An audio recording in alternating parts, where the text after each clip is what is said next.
बात मुद्दत के दुआओं में असर आया है, बात मुद्दत के दुआओं में असर आया है। आप सब यहाँ आए हैं, ये अच्छा असर आया है।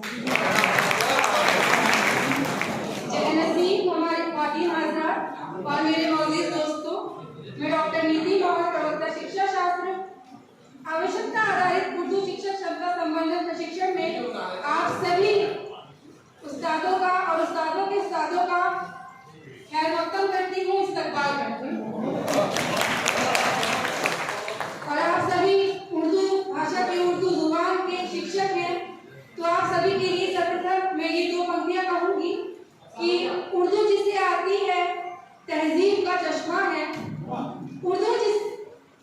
माफ कीजिएगा, उर्दू जिसे कहते हैं तहजीब का चश्मा है, उर्दू जिसे कहते हैं तहजीब का चश्मा है, और वो शख्स मुहज़्ज़ब है जिसे उर्दू जुबान।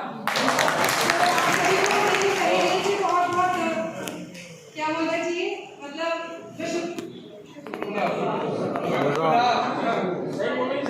हाँ, मुबारकबाद भी बोल सकते हैं कि आप सब लोग हमारी, क्योंकि उर्दू की मतलब भाषा नहीं है, उर्दू हमारी भारत की संस्कृति है।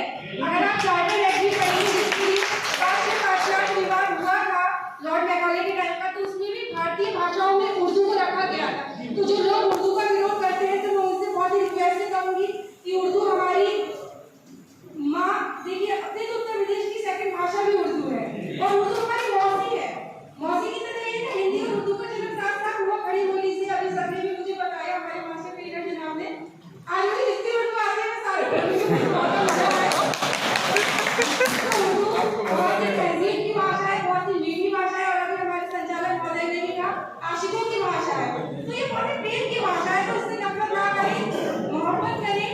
और दो लाइन है आप सबकी खिदमत में कि वह करे बात, मतलब जिन्हें उर्दू आती है उन लोगों के लिए बोल रही हूँ, आप सबके लिए बोल रही हूँ कि वह करे बात तो हर लफ्ज से खुशबू आए।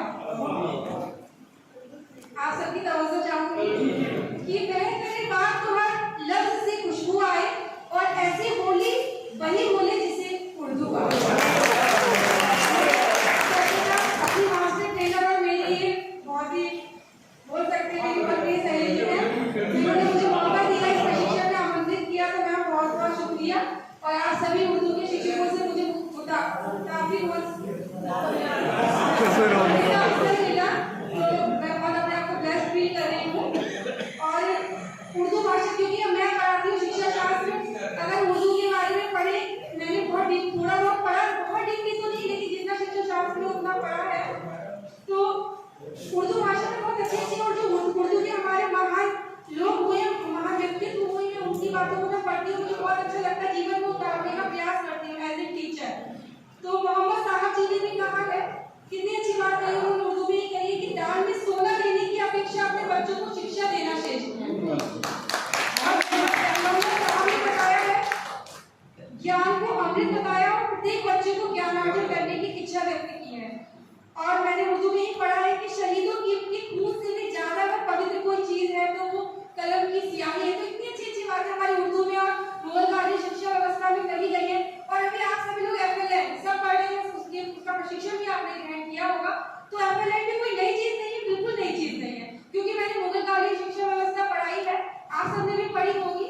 उसमें 3 आज आप सबने पढ़े होंगे, रीडिंग, राइटिंग, अर्थमेटिक। अर्थमेटिक कैसे होता है, लेकिन उसे 3 आगे बोला जाता है, यानी पढ़ना लिखना और साधारण गणित। तो FLN में तो वही मुगलकालीन शिक्षा व्यवस्था को FLN में अपनाया है। FLN में भी क्या कहा गया, फाउंडेशनल लिटरेसी एंड न्यूमरेसी, यानी कि आधारभूत साक्षरता यानी रीडिंग और राइटिंग, और संख्यात्मकता ज्ञान यानी कि अर्थमेटिक। तो अगर हम अच्छे से पढ़े उर्दू को और मुगलकालीन शिक्षा व्यवस्था को, तो हमें बहुत अच्छी अच्छी चीजें सीखने को मिलेंगी। और जो उस्ताद और शागिर्द का जो संबंध था, अगर आज वो लागू हो जाए, तो जितनी भी जो अभी हमें व्यभिचार देखने को मिलते हैं ना, कि स्टूडेंट और टीचर के रिलेशन जो खराब हो रहे हैं, मुगल काल में हम देखें तो शागिर्द और जो उस्ताद होता था, एक जैसे पिता पुत्र का संबंध होता था। तो जो शागिर्द ने कह दिया तो